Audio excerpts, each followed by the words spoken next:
The meeting invite came at 8:46 a.m. on a Thursday. No subject line, no context, just a room number 4C and the word required. It wasn't from my manager. It came from a generic administrative account, the kind that usually handled scheduling logistics, not careers. I didn't need to open it to understand what it meant. Something was off, too quiet, too sudden. If you're curious about what really happened inside that room and why the person who fired me had to apologize at the last minute, then like this video. Let me know where you're listening from. What's the temperature in there right now? I read every single comment. Now let's continue. I walked in at exactly 9 o'clock. Ethan Caldwell, our newly appointed CEO, was already seated at the head of the table. Beside him sat Marissa from HR, her posture stiff, her eyes carefully avoiding mine. No one smiled. No one offered small talk. That was my confirmation. "Tracy," Ethan began, his tone wrapped in that polished corporate softness designed to cushion bad news, as part of our ongoing restructuring efforts to better align with future growth strategies. I stopped listening right there. I had heard enough versions of that sentence to know how it ended. Your role has been impacted. That was it. No pause, no acknowledgement, no mention of the contracts I had finalized just days ago, agreements worth over $22 million with partners in Dubai and Abu Dhabi. No recognition of the years I spent building trust across cultures most of this room couldn't even pronounce correctly. I glanced at Marissa. She looked down. They had already decided. I didn't argue. I didn't defend myself. I simply took the envelope she slid across the table, severance details. A sterile thank you line. Nothing more. Good luck, Ethan added. I nodded once. You too. Because unlike them, I already knew what they had just lost. Before going any further, I want to share one thing. This story is fictional, assisted by artificial intelligence, to make it more engaging and emotionally resonant. Its purpose is to reflect real-life experiences and deliver meaningful, profound lessons. So, don't just listen, feel it. And see what it reveals to you. They never asked how those deals were built in the first place. Not once. Not during onboarding. Not in performance reviews. Not even when the contracts kept renewing like clockwork. To them, it all looked effortless. Numbers went up. Clients stayed. Revenue flowed.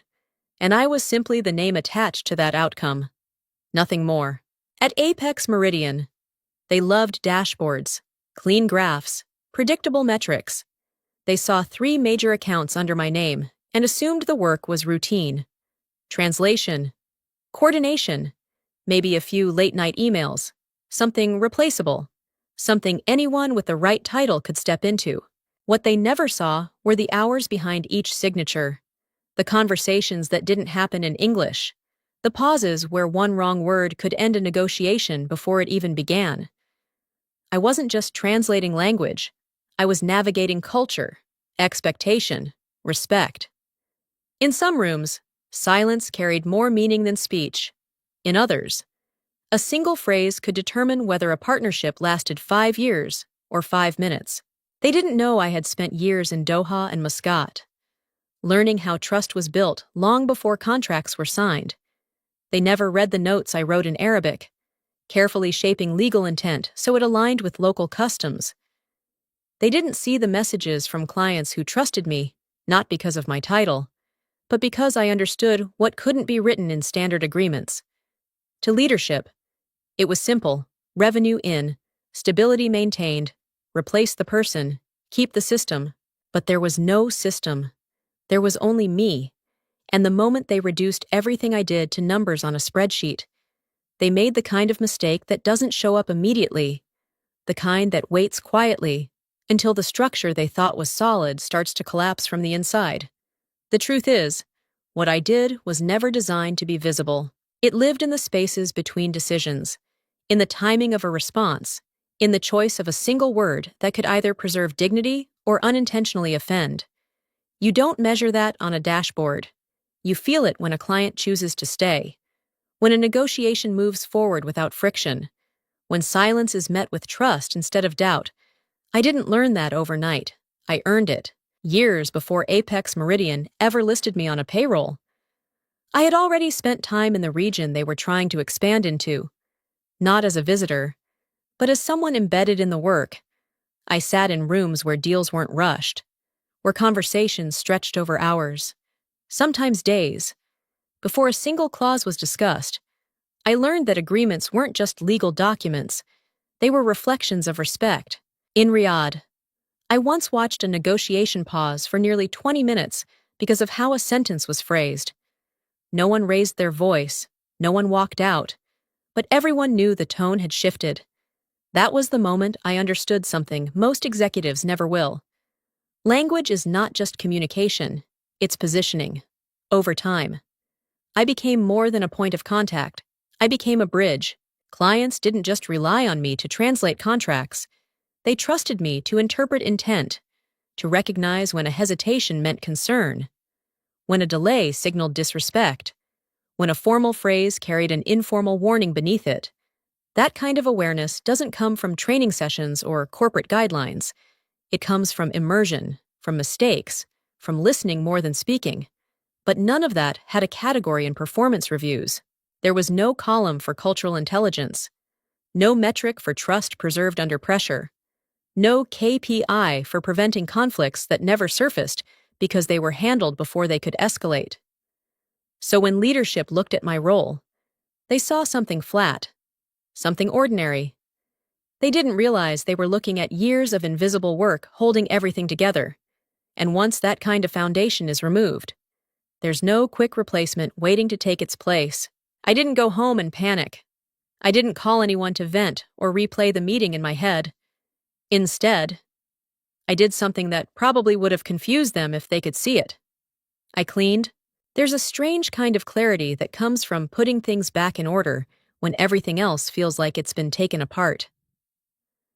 I opened the windows, let the stale air out, and moved slowly through my apartment, organizing, sorting, resetting, not because I needed distraction, but because I needed space.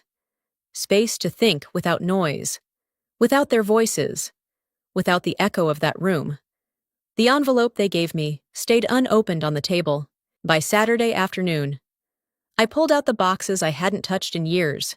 Inside were binders, real ones, labeled carefully by region, by client, by type of agreement, notes written by hand, margins filled with translations that never made it into official documents, context that couldn't be captured in a system. I sat on the floor and started going through them, page by page, deal by deal, memory by memory. There were contracts that had closed, partnerships that had lasted, and even negotiations that had failed but taught me something I carried forward. Each one told a story they never saw. Each one reminded me that none of this had been accidental. I built it, not because someone assigned it to me, not because it was in my job description, but because I understood early on that if I didn't take ownership of it, no one else would. And sitting there, surrounded by years of my own work, something became very clear. They didn't take my value away from me. They just revealed that they never understood it in the first place. By Sunday morning, I wasn't thinking about what I had lost. I was thinking about what I still had. And more importantly, what I was going to do with it next. The message came in quietly, almost like it didn't want to interrupt. Sunday afternoon, 2:17 p.m. The name caught my attention immediately. Daniel Mercer. We had met 2 years earlier at an industry conference in Singapore, back then. He was building something small, a data-driven healthcare firm called Novacore Analytics. It didn't have the prestige or reach of Apex Meridian, but it had something rare. Intent. His message was simple. I heard what happened, if you're open to it. I'd like to talk. We're building something that needs exactly what you bring. No long pitch, no exaggerated promises, just clarity. I read it once, then again. Not because I was unsure, but because I recognized the difference immediately. Daniel wasn't reaching out because of a vacancy. He was reaching out because he understood value. We scheduled a call for Monday morning. While Apex Meridian was preparing for meetings, they assumed would go as planned. I was reviewing everything I could find about Novacor. Their structure was lean, their systems unfinished, their expansion into the Middle East still in early stages, but unlike my former company, they weren't pretending to have all the answers. They were asking the right questions. That mattered more than scale. When we spoke, Daniel didn't ask about my resume. He didn't ask why I was let go. He asked how I approached trust, how I handled negotiations where language wasn't the main barrier, how I decided when to speak and when to stay silent. For the first time in a long time, I wasn't explaining my role. I was being understood. By the end of the call, there was no formal offer yet, no contract discussed, but there was alignment, a shared understanding of what the work could become if it was built correctly. I wasn't interested in going back. I wasn't interested in proving anyone wrong. This wasn't about revenge. It was about finally stepping into a space where what I knew how to do actually mattered. Monday arrived exactly the way they expected it would. Perfectly scheduled, carefully staged, every detail arranged to create the illusion of control. At 9 a.m., 3 black cars pulled into the front of Apex Meridian's headquarters. The delegation from the Gulf stepped out with the same quiet confidence I had come to recognize over the years. Leading them was Sheikh Khalid Al Mansour, accompanied by 2 senior advisors and a translator who, from experience, I knew would barely speak unless necessary. Inside the main conference room, Ethan Caldwell stood near the screen, posture firm, expression composed. Marissa was there, along with 2 department heads who had likely spent the weekend rehearsing talking points they didn't fully understand. Everything looked right, except for one thing. Me. They began the meeting with formal greetings, followed by a polished presentation. Slides moved, numbers appeared, words like growth, alignment, and scalability filled the room. For a moment, it almost worked. Then Sheikh Khalid raised his hand. The room fell silent immediately. He didn't look at the screen. He didn't look at the data. He looked directly at Ethan. "Where is Tracy Cooper?" There was a pause. Not long, but long enough. Ethan blinked. Just once. Then forced a polite smile. "Tracy is no longer with the company, but we've assigned a highly capable team to continue supporting this partnership." No one moved. The translator didn't translate, because he didn't need to. Sheikh Khalid held Ethan's gaze for a second longer, then turned slightly to his advisors and spoke a short sentence in Arabic. Calm. Measured. Final. Chairs shifted, not abruptly, not dramatically, just enough to signal the end. The meeting was over before the next slide could load. Ethan tried to recover, offering to continue the discussion, to clarify, to adjust, but the delegation was already standing, at the door. Sheikh Khalid paused briefly. "Trust is not transferable," he said quietly. Then they left. No raised voices, no confrontation, just absence. And with it, the quiet collapse of a deal worth more than anything they had prepared for that morning.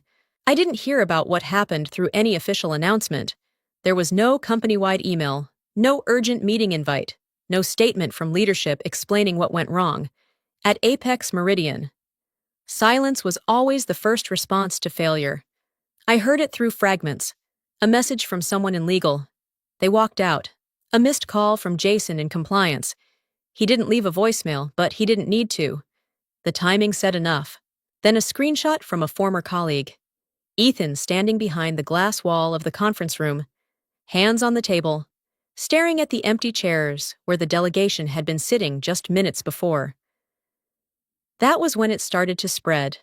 Not loudly, not publicly, but fast. Within hours, the ripple moved across departments. The Gulf contracts weren't just delayed, they were gone.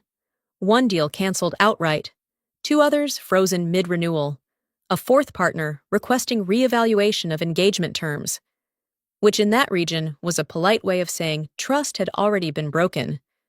No one said my name in writing, but everyone was thinking it. Inside the company, meetings multiplied, Closed doors, tight schedules, long discussions that led nowhere. People trying to explain something they didn't fully understand. Trying to fix something they didn't even realize had a human foundation. Because to admit the truth would mean admitting they made a decision without understanding its impact. And that kind of mistake doesn't look good in reports. So instead, they focused on surface solutions, reassign the accounts, bring in external consultants, adjust communication strategies, rewrite proposals. None of it worked, because the problem wasn't structural, it was relational. And relationships don't come back just because you schedule another meeting. By the end of the day, what they lost wasn't just revenue, it was credibility. And once that's gone, no internal discussion can quietly put it back in place. The first message reached me on Wednesday morning. Short, careful, unnamed. Can we schedule a call regarding recent developments? I read it once and set my phone down. No response. A few hours later, another one came. This time from an executive assistant I recognized. Polished language, formal tone. The kind used when urgency needs to sound controlled. Mr. Caldwell would appreciate the opportunity to reconnect and discuss potential collaboration moving forward. Collaboration? That word almost made me smile. The same role they had eliminated without hesitation was now being reframed as something valuable enough to reconnect over. The same insight they dismissed in under 10 minutes was suddenly worth scheduling around. I didn't reply. Not out of anger, not out of pride, out of clarity. Because once you've been removed that quickly, that quietly, you understand something most people learn too late. Their decision wasn't a mistake in the moment. It was a reflection of how they saw you all along. By Thursday, Ethan called. I watched the screen light up, his name appearing like nothing had changed. I let it ring. Voicemail followed. Tracy, I think we may have acted prematurely. There's an opportunity here to reestablish a working relationship. I'd really appreciate your perspective. Premature. Not wrong. Not careless. Just early. I deleted the message without saving it. They weren't reaching out because they suddenly respected what I did. They were reaching out because they finally felt the absence of it. And those are two very different things. By Friday morning, another email arrived. This one mentioned flexibility, compensation, terms open for discussion. I didn't open the attachment. I didn't need to. Because for the first time in a long time, I wasn't waiting to be valued. I had already moved into a place where I was. They didn't get a meeting. They got a document. It was sent through my attorney. Not from my personal email. Not with any note attached. Just a consulting agreement drafted on my terms. Reviewed by a third-party advisor they had never worked with before. That detail was intentional. There would be no return to familiarity. What I offered wasn't a position. It wasn't loyalty. It was access, limited, structured, controlled. The agreement outlined everything clearly.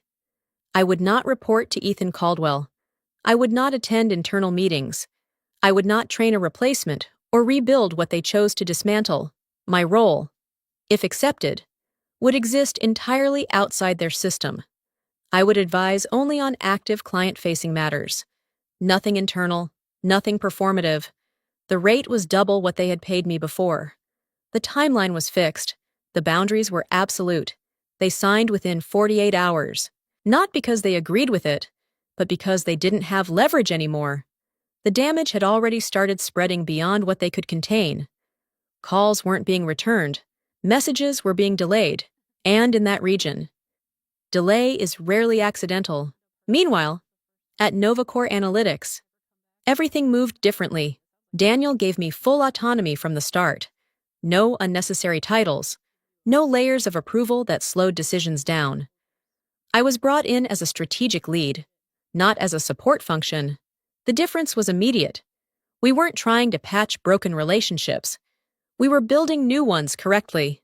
I led 2 expansion initiatives into the Gulf market, restructuring communication frameworks to align with cultural expectations instead of forcing standard models into unfamiliar territory. We adapted processes, not just language. Within weeks, conversations that had stalled elsewhere began to move forward with us. Not because we pushed harder, but because we understood better, and for the first time. My work wasn't invisible. It was recognized exactly where it mattered. The last time Apex Meridian attempted to re-enter the Gulf market. They sent a proposal without a name attached. No liaison, no point of contact, just a polished deck. A list of deliverables, and a company logo stretched across every slide as if branding alone could replace presence. The response came back in less than 24 hours. We appreciate the submission. However, we do not proceed without cultural assurance. It was formal, respectful, but unmistakably clear. They didn't trust the company anymore, not without the person who had built that trust in the first place. By then, I wasn't watching from a distance. I was leading negotiations on the other side, at Novacore Analytics. My name was no longer hidden in email threads or buried in internal documents. It was placed exactly where it belonged on the agreements, in the conversations, in the decisions that mattered. Clients didn't ask what my title was. They asked if I would be involved, because over time, something had shifted. I was no longer just part of the process. I was the reason the process worked, and Apex Meridian finally understood something they should have recognized from the beginning. You can replace a role, you can restructure a team, you can rewrite strategies and rebuild departments, but you cannot replace trust. You cannot replicate years of understanding with a new hire or a better presentation. Some value doesn't show up in reports. It doesn't fit into performance metrics. It lives in relationships, in judgment, in the quiet decisions that prevent problems before they exist. That kind of value only becomes visible when it's gone. I never needed to prove them wrong. I just needed to keep moving forward. Because in the end, the strongest position isn't the one where you fight to stay. It's the one where your absence speaks so clearly that no explanation is needed. Have you ever been in a situation where you gave everything to your job, built relationships, solved problems no one else could, only to be let go like you didn't matter? If that's happened to you, I'd really like to hear your story. Share it below. Looking back, I realize I didn't lose anything that day. I simply outgrew a place that couldn't see what I brought to the table. And maybe you've been there too, undervalued, overlooked, or replaced without a second thought. But that doesn't mean you're replaceable. It just means you were in the wrong room. Through this story, I've learned 3 powerful lessons. First, never let others define your value, especially when your greatest strengths aren't visible on a report or easy to measure. Second, relationships built on trust are more powerful than any title or position. They take years to earn and seconds to lose. And third, sometimes the strongest move isn't to fight back loudly, but to step away quietly and let your absence reveal the truth. Now I'm curious, which of these lessons resonated with you the most? Was it knowing your worth, protecting your relationships, or having the courage to walk away? Share your thoughts. I truly read every comment, and your perspective might help someone else see their own situation differently. If this story spoke to you, I'd love for you to be part of this community. A simple like, a comment, or sharing this video can help this message reach someone who needs it today. And if you want more real, meaningful stories like this, consider subscribing. Your voice matters here, and together, we're building something far more valuable than just views. Welcome to Boardroom Revenge Stories, a channel focused on workplace conflict, corporate betrayal, power struggles, and quiet justice. Our stories follow a structured workflow to deliver a consistent, immersive experience. We start by analyzing real discussions on Reddit, Facebook, Quora, and blogs. Next, we craft original scripts using AI tools like ChatGPT. We then use 11 Labs to transform text into high-quality voice and edit everything in CapCut for a smooth, cinematic finish. Thumbnails are designed with Canva, and every video is carefully reviewed before release. These stories go beyond entertainment, revealing how power truly